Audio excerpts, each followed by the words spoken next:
오늘 비서실장님 모습을 보니까 무슨 뭐 개선 장군인 것 같습니다. 남들이 보면은 대통령 지지율이 한 60%쯤 나오는 상황에서 국회에 오신 것 같습니다. 오늘 뭐 말씀하시는 거 보면 윤석열 대통령 아무 잘못 없고 김건희 여사도 전혀 부적절한 것도 없고 뭐 다 잘 돌아가고 있고 야당의 정치 공세고 다 국민들의 오해고 그런 것 같아요. 부족한 부분을 채워가겠다고 말씀드렸습니다. 실장님, 갤럽 여론조사가 혹시 조작이라고 생각하십니까? 좀 더 크게 말씀해 주시겠습니까? 그렇게 생각하지 않습니다. 예, 그렇게 생각 안 하시죠? 근데 제가 오늘 비서실장님 말씀하신 거 보니까 지금 비서실장님 같은 분들이 대통령을 모시고 계시니까 지지율이 19%가 나오는 거 아닌가 하는 생각이 들고요. 우리가 지금 윤석열 대통령님이 뭐 검찰총장입니까? 대법관입니까? 우리가 검찰총장을 뽑았습니까? 아니면 대법관을 뽑았습니까? 뭘로 뽑았습니까? 우리가 윤석열이라는 인물을. 대답해야 됩니까? 대통령으로 뽑은 거죠.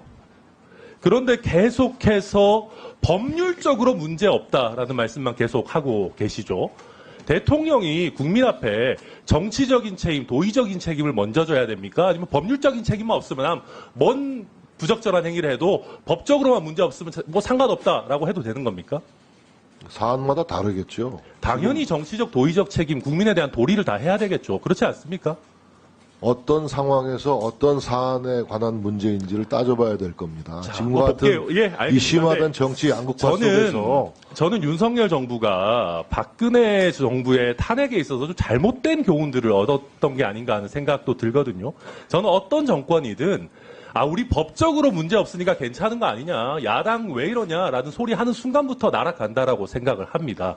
그리고 지금 많은 국민의힘 의원들도 야당이 탄핵몰이를 한다, 선동한다라고 하는데 아까 어떤 의원님도 말씀하셨지만은 그때나 지금이나 우리나라 야당 그렇게 유능하다라고 생각하지 않습니다. 저는 야당이 문제가 아니고 윤석열 대통령이 문제시고 김건희 여사가 문제시고 사실 보좌하시는 분들이 문제라고 생각하고요. 그리고 지금 야당이 아니라 국민을 두려워해야 되는 겁니다. 근데 지금 보십시오. 자, 오늘 제가 들으면서 정말 기가 찼던 게요. 지금 아까 우리 윤석열 대통령과 명태균 씨 통화 녹취와 관련해가지고 법적으로 무슨 문제 있냐라고 하셨죠. 근데 국민들이 대통령이 공천과 관련해서 명태균 씨랑 이야기하면서 뭐 김영선 뭐 얘기하면서 공관위 얘기 나오고 그때 당에서 뭐 딴소리 하네. 이런 얘기 하는 거 들으면서 어떻게 느끼셨을 것 같아요? 국민들은 어떻게 받아들이셨겠습니까? 답변해 주십시오. 아무 문제 없고 우리 대통령이 정진석 실장님 말씀대로 아주 적법하게 뭐 대통령도 아니고 당선인이니까 아무 문제 없다. 그렇게 판단하셨겠습니까? 국민들마다 판단이 다르실 걸로 생각됩니다. 실장님 판단은 어떠십니까?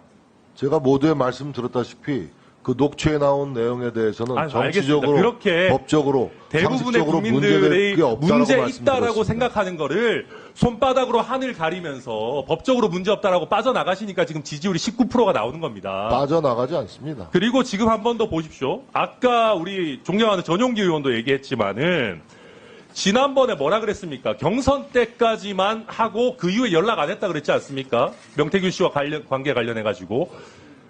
그런 대통령실의 메시지를 듣고 그 어떤 국민이 이게 경선에는 끊었고 본선까지 연락 안 하셨겠구나. 그 이후에 취임 직전에는 뭐 축하 전화 정도는 할 수도 있었겠구나. 라고 어떤 국민이 그렇게 생각하겠어요. 대통령실에서 경선 때까지만 연락했다라고 하면 그때까지 연락했다라고 받아들이지 않았겠습니까? 어떤 이유에서든 대통령이 기억을 잘 못하셨든 간에 대통령실에서 사실과 다른 메시지가 국민들께 나갔으면은 대통령은 아니더라도 비서실장님 정도는 국민들 앞에 사과해야 되는 거 아닙니까? 자, 의원님. 아시다시피 윤석열 대통령은 평생 검찰 공직자로 근무하시다가 갑자기 정치 실장님, 현장에 뛰어드신 분입니다. 인적 사과하실지 교류의 안 연락이 하실지만 말씀해 주십시오. 완전히 달라졌어요. 그래서 숱한 사람들을 만나게 좋습니다. 됐고. 자, 그래서 취임 직전이라서 아까 다 말씀하셨잖아요. 아까 모두에도 말씀드렸다시피 수많은 축하 전화가 오고 기억을 잘 못했다. 대통령이요? 그냥 축하 전화 받아서 그래 고맙습니다. 내일 취임식에서 봅시다라고 하고 전화 끊으신 게 아닙니다. 김영선이라고 하는 특정 인물의 공천과 관련해서 그것이 무슨 달래기 위한 목적이든 뻥을 치신 거든 거짓말을 하신 거든 굉장히 구체적인 말씀을 하시면서 대화를 나눴어요. 김영선 실장님 잠시만 공천은 들어보십시오. 우리 천하람 의원도 잘 아는 이준석 당시 당대표가 아무 문제 없다라고 얘기하고 실장님, 있어요. 지금 이런 식으로 자꾸 이렇게 그때 쫓아내기 억지로 직전인 이준석 당대표를 과도한 거론하시면서 경강부회를 이런 하지 식으로 마십시오. 국민들한테 눈속임하려고 하니까 지지율이 19%가 나오는 겁니다. 그런 사태가 있다고 해서 대통령실이 거짓된 해명을 국민 앞에 내놓은 게 달라집니까? 그리고 이준석 보세요. 대표한테 가서 대통령이 물어보세요. 그렇게 김영석 공천한 아니, 거 천하람 의원님은 언급한 저 거를 들어보세요. 명태균 씨랑 이준석 대표랑 새벽 4시에 사찰에 가서 홍매와 같이 씹었잖아요. 지금 저랑 예, 싸우자고 실장님 나오신 겁니까? 과도하십니다. 아니, 실장님 더 저에 대한 분 얘기는 아닙니까? 지금 저를 어떻게 뭐 시간 중지해 주세요. 왜 언성을 높이고 그래요? 시간 왜? 중단해 주세요. 지금 저에 대해서 무슨 신상 발언하시려고 나오신 아니, 겁니까? 천하람 의원님 명태균을 더 잘 알지 않습니까? 무슨 말씀이세요? 대통령님이 훨씬 더 잘하시는 것 같은데요. 아니, 그리고 잠시만요. 이준석 그리고 대표가 비서실장님. 새벽 4시에 물타기하고 비서실장. 사찰에 가서 홍매와 쫓겨나기 씹었잖아요. 직전인 이준석 대표가 비서실장. 있고 물 탄다고 그게 물 타집니까? 이러니까 지지율이 이 모양인 겁니다. 국민 예. 앞에 타임 넣어주세요. 잘못한 거는 제대로 잘못한다고 인정을 해야지 손바닥으로 하늘을 가리려고 한다고 그게 되겠습니까? 개혁신당 지지율이나 생각하십시오. 아, 지금 장난하시는 저 뭐 하시는 겁니까? 저희 지지율은 저희 지금 개혁신당 지금 국정감사 하시는 겁니까? 위원장님. 사과하지 자, 잠깐 시간 좀 멈춰 주세요. 자, 사과하십시오. 사과하지 아니에요. 저기 천하람 의원님, 사과 못합니다. 천하람 의원님. 야, 아까 금도라고 그랬죠? 그 금도를 내는 거예요, 방금! 지금 자, 잠깐만요. 예, 천하람 의원님. 예. 지금 질의한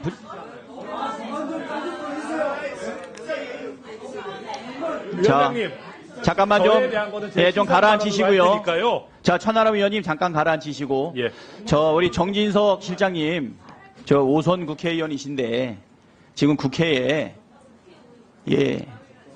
기간 증인으로 오셔가지고 그렇게 말씀하시면 안 될 거라고 보이고요. 잠깐 좀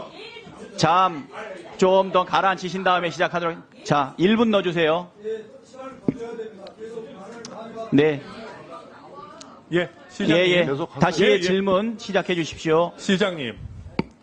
자, 대통령께서 이 정도로 굉장히 중요한 통화를 한 걸 기억을 못 하셔서 제대로 브리핑을 못 했다고 합시다. 아마 그런 취지로 말씀하신 것 같아요. 그렇습니다.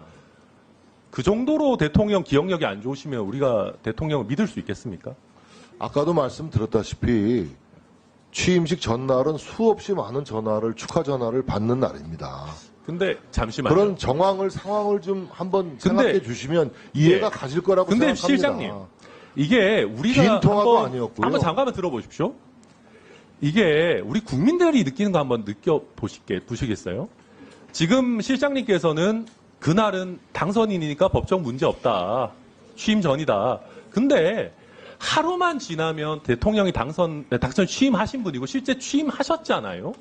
대통령 취임 전날에 국민들 입장에서는 대통령이 대통령실의 설명에 의하더라도 누군지도 모르는 정체불명의 인물 같은 사람한테 여당의 공천과 관련해서 지금 실장님의 설명에 의하면 책임지지도 못할 그냥 정치인이면 응당하는 것 같은 얘기들을 그런데 굉장히 묘하게 구체적으로 하고 있어요.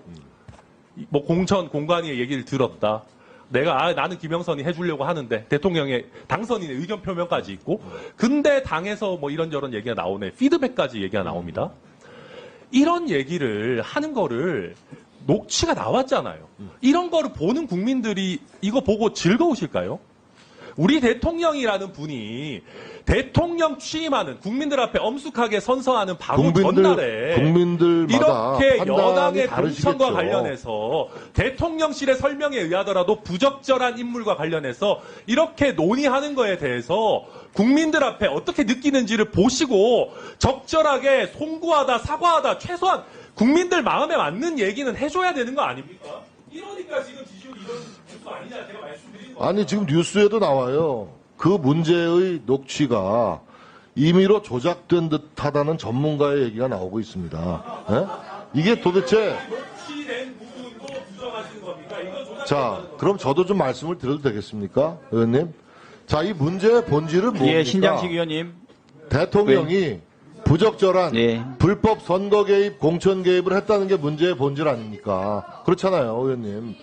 그런데 예, 의원님이 잘 아시는 예, 이준석 실장님. 당시 당대표도 예, 실장님. 불법 개입이 없고 이거는 당연히 적법 절차에 따라서 김영선이라는 사람을 후보 공천했다는 것을 얘기하고 있지 않습니까? 예, 실장님, 그만 정리해 상대당도 여성 주십시오. 후보고 따라서 김영선 후보가 유리했고 또 지지도도 제일 높았고 여러 실장님, 가지로 되지 않습니까? 그만하시고요. 정리 좀 해주세요. 이라는 분이 이런 공천 연합 공천 관련해서 자, 신장식 의원님. 하고 다니는 게 지금 그 국민들 보시기에 좋다는 얘기입니까 이게? 아니 모두에도 설명을 들었다시피 대통령은 부정하시는 거 아니냐고. 아까 예를 들었잖아요. 우리 정치인들이 선거 때 도와준 사람들, 관계 맺었던 사람들이 어떻게 축하 전화를 오면 예, 실장님, 여긴 토론장이 아닙니다. 조금 전에 정리해 민원이라도 주십시오. 하면은 잘 챙겨주겠다. 잘 알아보겠다라고 좋게 듣기 좋게 얘기하는 거고 그런 덕담 차원에서 얘기를 건넨 것이라고 설명을 실장님. 드렸지 않습니다. 실장님, 정리해 주시고 이제 그만하십시오. 아니 왜 제 설명은 왜 이해를 안 하시고 자꾸 왜 의원님 주장만 하십니까? 자, 신장식 의원님, 예, 의사진행 발언이신가요?